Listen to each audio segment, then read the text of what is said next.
Hello everybody, this is burgback coming to you, and today we're going to just talk about the patch note changes. There's PTR coming, PTR up and whatnot for patch 1.3.3, I believe. So you might see me looking up here. I have my webcam down below my monitor, and it's a little elevated. So you're just going to see that a little bit coming up from here.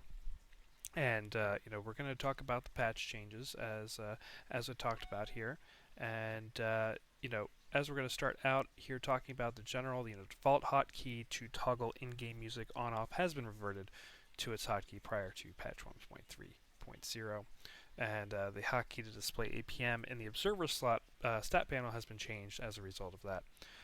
Balance changes, that's what everybody's really looking forward to and looking into seeing. The balance changes for Protoss, the Archon changing a little bit from the past patch notes. Still going to be a massive unit, which is great. I think that's a great adjustment there for the Archon. Not being able to lift off or anything like that. But the range increased from 2 to 3. This is a change. Going to be increasing from 2 to 3. Of course, they're a massive unit. They're a bigger unit. They should get a little bit increase of range, I think. Cybernetics Core Research Warp Gate still going to be increased from 140 to 160, and the Gateway Sentry train time decreased from 42 to 37, and then the Warp Gate unit train times remain unchanged.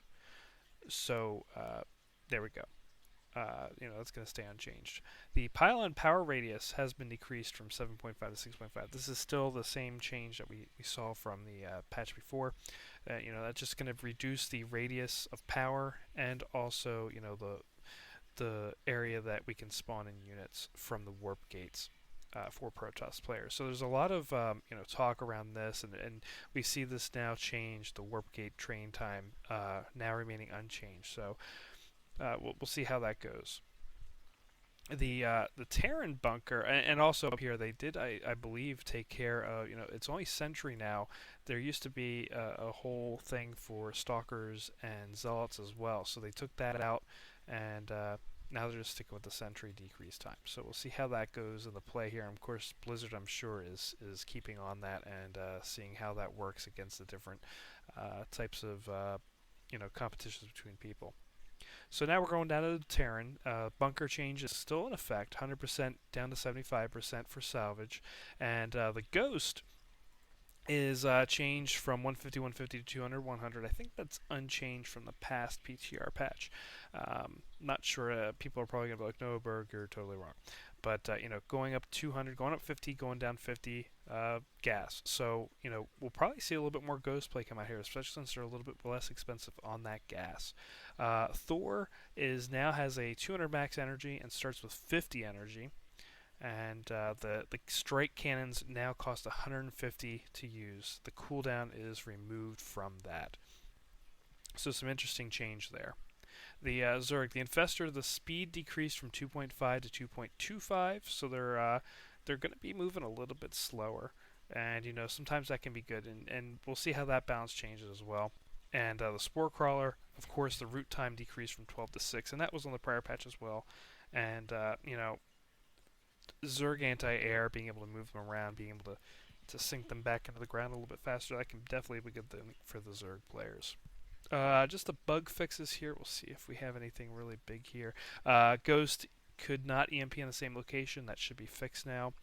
And fixed an issue that allowed players to stack air units when issuing a queued stop command before the units reach the end of their unit patrol. They also fixed the problem when unplugging your USB headset while another person was talking. I want to know if anybody really uses this feature, the talking to other people with a USB headset. If you're using that, please let me know.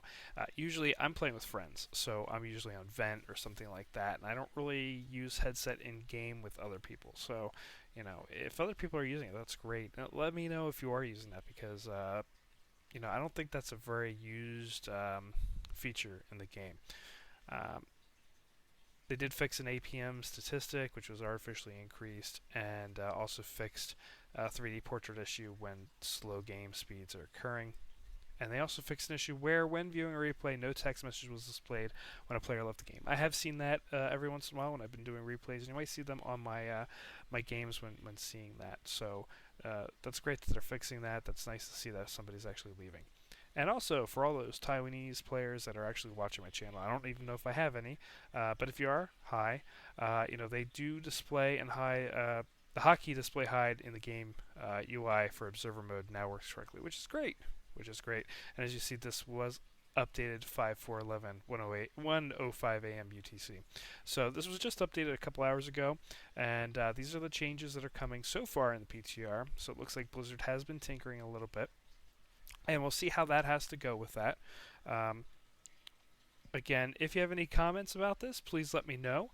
Uh, I'm trying to get a little bit more original content out there. I was told I need a little bit more original content. So I'm starting with this. I'm going to start with this, show my face a little bit. I got a webcam for home just so I could do this a little bit more. And, notice the fan. It is hot down here. This is in the basement. I do have a light on right now on the side just to keep my face lit up a little bit. I do have the background a little dark, but that'll change every once in a while. And, just let me know. Does anybody, these balance changes, how does that affect you guys out there playing? Let me know. Let's have a decent conversation out there on my channel, on this video. Just leave the comments down below, guys, and we'll talk to you guys next time. Take care.